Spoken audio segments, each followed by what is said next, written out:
Oke, bertemu lagi dengan Kak Sigit di Bimbel Privat Like Education Penggilingan Cakung, Jakarta Timur. Nah, hari ini Kak Sigit mau ngejelasin tentang soal IPA, yaitu menghitung panjang sebuah gelombang ya. Langsung aja kita mulai dengan mengucap basmalah. Bismillahirrahmanirrahim. Sebuah gelombang merambat dengan kecepatan 340 meter per second. Jika frekuensi gelombang adalah 50 Hz, panjang gelombang dari gelombang tersebut adalah titik-titik meter. Nah, jadi ini sudah masuk ke rumus-rumus. Nah, kalian jangan takut, jangan bingung ya. Terus apa yang harus kita lakuin Kak kalau ketemu soal-soal IPA yang udah masuk perhitungan? Nah, yang harus kita lakuin adalah menyusun, diketahui, ditanya, dijawab. Ingat ya, supaya kita ngerjainnya itu lebih rapi dan di pikiran kita juga lebih rapi ngafalinnya. Pertama, diketahui. Nah, diketahui ada apa aja? Tadi di soal ya, diketahui V. V itu apa? V itu adalah simbol dari cepat rambat ya. Jadi cepat rambat gelombang itu V, itu 340 meter per second. Kemudian ada frekuensi 50 Hz ya, ditulis juga. Kemudian yang ditanya panjang gelombang atau Kak Sigit ini simbol panjang satu gelombang atau bisa kita sebut sebagai lambda. Nah, ini panjang satu gelombang ya.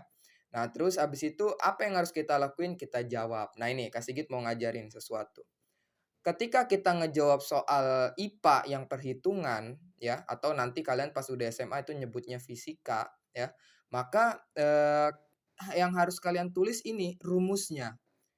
Dan ini nggak hanya ada di IPA, tapi di matematika juga sama. Jadi saran Kak Sigit ya, kita harus nulis dulu rumusnya. Supaya apa, Kak? Supaya kita nanti terbiasa untuk, hafal. Jadi kan lama-lama kalau kita ngejawab soal, kita tulis rumusnya, jawab soal, tulis lagi rumusnya, jawab soal, tulis lagi rumusnya. Lama-lama kan kita hafal ya. Jadi itu cara untuk menghafal rumus-rumus supaya mudah, kayak gitu ya.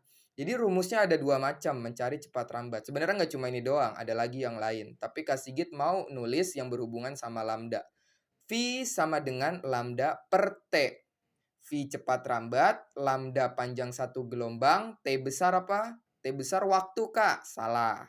T besar itu bukan waktu, tapi periode ya. Kalau waktu apa, Kak? Kalau waktu itu T kecil ya. Kalian harus bisa bedain, oke? Nah, terus habis itu V. V tadi cepat rambat, lambda F. Nah, ternyata mencari V bisa pakai periode, bisa juga pakai frekuensi. Kalau pakai periode itu dibagi, kalau pakai frekuensi itu dikali. Kayak gitu ya. Nah, ini rumusnya. Berarti apa yang kita pakai, rumus apa yang kita pakai untuk soal, kali ini? Nah, yang kita pakai adalah karena kita punya V, kita punya F, dan dicari lambda, maka kita pakai yang ini, kayak gitu. Jadi inilah alasannya kenapa Kak Sigit, pengen banget kalian tuh kalau ngerjain soal tuh nulis kayak begini. Maksudnya biar rapi dan kalian bisa bisa menentukan, "Oh, ini pakai rumus apa ya?" Dari apa yang udah kita tulis di bagian diketahui dan ditanya. Oke, langsung aja kita tulis lagi rumusnya ya. V sama dengan lambda dikali F. Gini kan? Nah, V-nya udah ada belum? V-nya udah ada. 340 sama dengan lambda dikali 50. Gini ya. Tuh. Kak, kalau kayak gini berarti gimana caranya nyari lambdanya? Jangan bingung. Kalau kita nyari lambda, maka bikin dia sendirian, jangan ada temennya. Sedangkan di sini dia masih berteman sama 50 kan, tuh masih ada temennya nih. Berarti harus diapain? 50-nya harus dipindahin ke sebelah. Jadi dia pindah ruas, melewati jembatan sama dengan. Nah, ini uniknya. Kalau 50 ini kan dikali ya, lambda dikali 50. Ingat, kalau angka dia pindah ruas melewati jembatan sama dengan, maka sifatnya berubah. Yang tadinya dikali jadi dibagi. Berarti jadinya gimana? Berarti jadinya gini. Entar dulu kasih Sigit tulis dulu ya. Tuh, kayak gitu. Karena 50-nya pindah ruas. Nah, ini Kak, tapi ini agak nggak enak ngelihatnya. Boleh nggak di-switch atau ditukar posisinya antara lambda sama 340 per 50? Boleh. Misal jadinya kayak gini ya, 340 per 50. Tuh.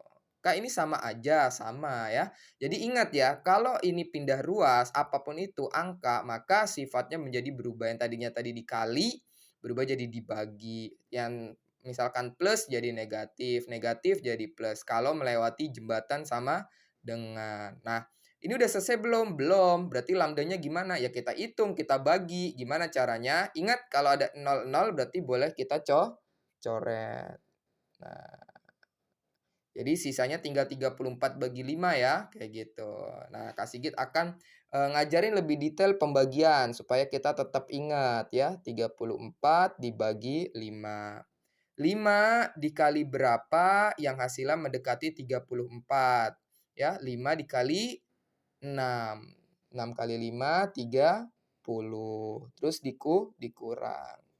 Ingat ya, kalau pembagian itu dikurang, bukan ditambah. Ditambah itu perkalian. 5, nah 4 kan nggak bisa nih ya, 4 dibagi 5 kan nggak bisa. Berarti gimana? Berarti kita kasih koma di belakang angka 6. Kalau koma muncul, maka 0 akan muncul di belakang 4. Nah, kayak gitu. Itu udah hukumnya ya. Terus 5 dikali berapa? 40. Jelas, 5 dikali 8. Berarti jawabannya berapa? 6,8. Ada nggak pilihannya? Ada ya. Jadi jawabannya adalah A. 6,8. Jadi kayak gitu ya caranya. Oke, sampai sini dulu kita akhiri dengan hamdalah. Alhamdulillahirabbil alamin.